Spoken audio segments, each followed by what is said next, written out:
imitar. Assim. E aí surgiu o Varela, por exemplo, porque eu não aparecia na frente da câmera. Eu era... Puta, a minha história é muito triste, eu não deveria estar aqui contando.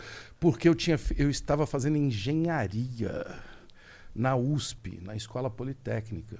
E me encantei por aquela coisa chamada vídeo. Mas não adianta eu falar isso para vocês, porque falar vídeo no início dos anos 80 é igual falar blockchain.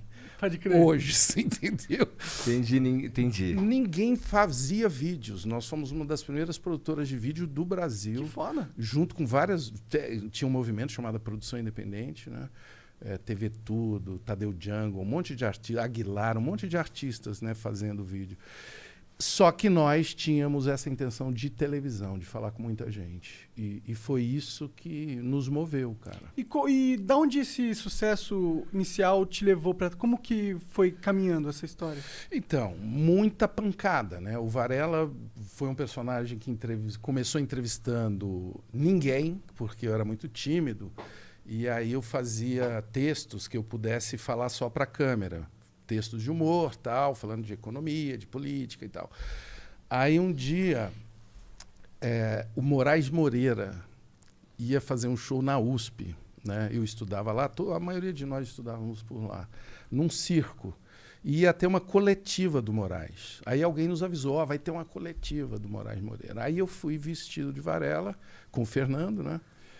E aí, na hora que acabaram durante a coletiva, eu não tive coragem de perguntar para ele nada. E na hora que acabou a coletiva, eu cheguei lá assim, Moraes, pô, será que você pode falar com a gente e tal? Aí ele perguntou, qual é o seu nome, garoto? Eu falei, Ernesto Varela.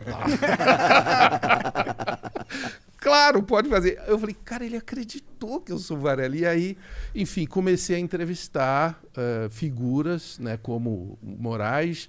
E aí, na hora que eu vi, eu já estava entrevistando político.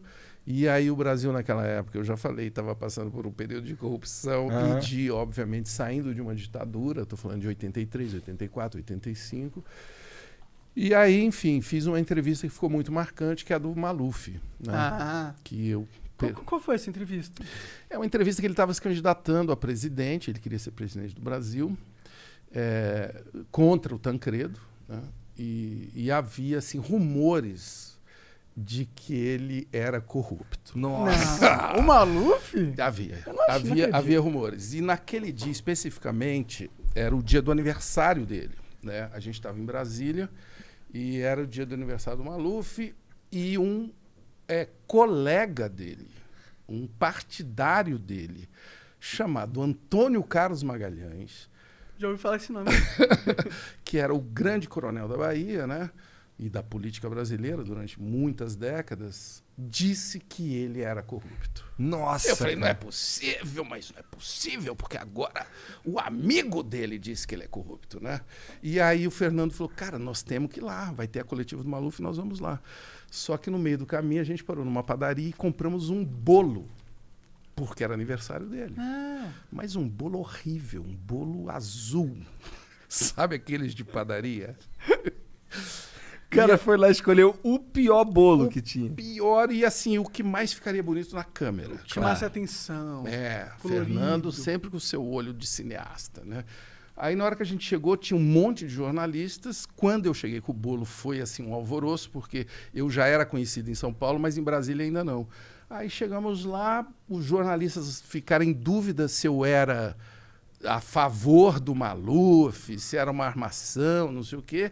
E eu não tive dúvida, botei o bolo em cima da mesa e puxei um parabéns. Aí pronto, né? Aí a gente ganhou a brecha para conversar com o cara.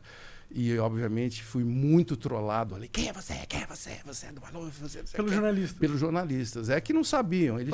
Eles tinham até razão, né? Poderia ser. O cara vem, pega um bolo e canta parabéns pro cara. Não, e eu fiz os jornalistas cantarem. Aí os caras todos constrangidos.